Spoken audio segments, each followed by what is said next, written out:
Kapel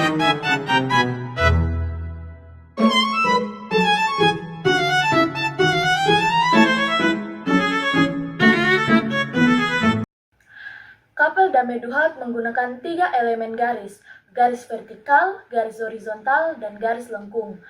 Garis vertikal berfungsi untuk menciptakan kontras yang mencolok dengan lekukan dinding dan atap yang menciptakan celah cahaya sempit di bagian atas.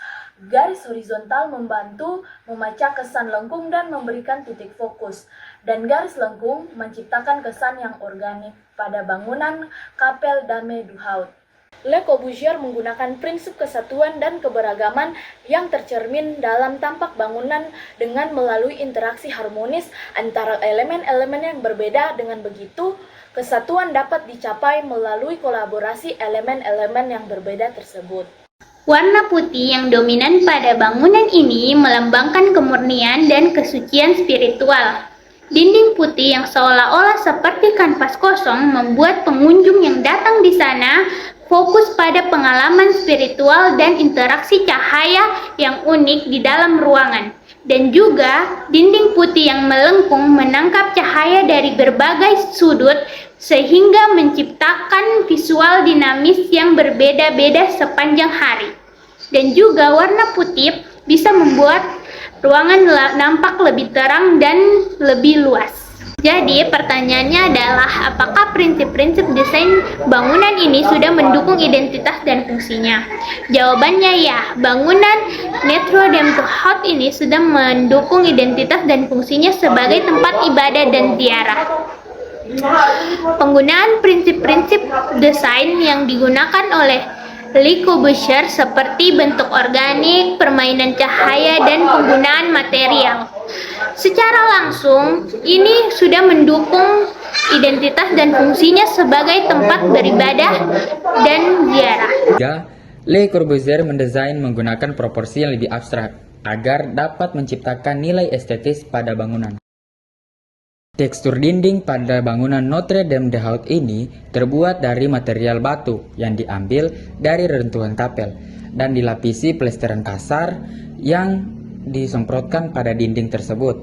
Nah, plesteran kasar yang disemprotkan pada dinding ini merupakan unsur kesengajaan karena hal tersebut merupakan gaya arsitektur Le Corbusier. Apakah bangunan tersebut memiliki keseimbangan asimetris atau simetris? Nah, dari bangunan Notre Dame du Hout sendiri, dia memiliki keseimbangan asimetris karena dari desainnya yang unik, pencahayaannya yang alami, dan dari segi visualnya. Dengan demikian, dia memiliki keseimbangan yang asimetris. Bidang kaca pada bangunan ini sendiri terbilang sangat unik dan inovatif dikarenakan fungsinya yang tidak hanya sebagai sumber cahaya, tetapi juga sebagai elemen seni yang vital bagi pengalaman spiritual pada bangunan ini. Alih-alih menggunakan jendela-jendela besar yang simetris, Le Corbusier lebih memilih jendela-jendela kecil yang berwarna dan bentuknya yang bervariasi serta penempatannya yang tidak beraturan, yang fungsinya sebagai pengontrol cahaya. Dengan bentuknya yang bervariasi dan penempatannya yang tidak beraturan, ini dapat mengontrol cahaya matahari yang masuk dan menciptakan efek dramatis pada warna-warna yang terpantul dari cahaya matahari tersebut.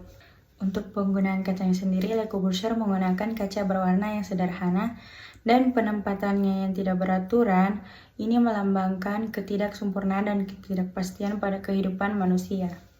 Untuk refleksi kritisnya sendiri, saya memilih untuk menambahkan menara lonceng pada bangunan tersebut dan simbol salib agar para pengunjung lebih mengetahui bahwa itu adalah tempat kudus, karena dari kebanyakan orang luar yang tidak mengetahui bangunan tersebut mungkin akan mengira bangunan itu hanya sebuah museum atau bukan tempat kudus. Perubahan yang saya lakukan pada bangunan ini dengan merubah yang sebelah kiri itu yang awalnya berbentuk kotak, saya menambahkan seperti kerucut dan tanda salib di atasnya. Ini contoh gambarnya.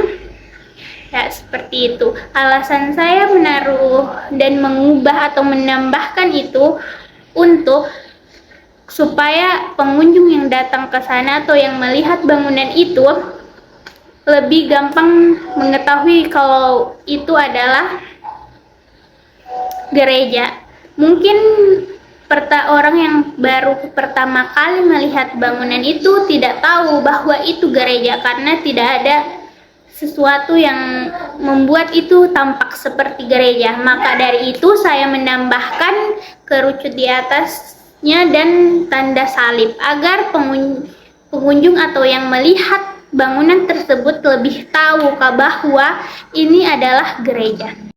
Alasan saya memilih menambahkan pintu pada bangunan Notre Dame de Haut ini agar lebih mudah diakses orang-orang saat pergi beribadah.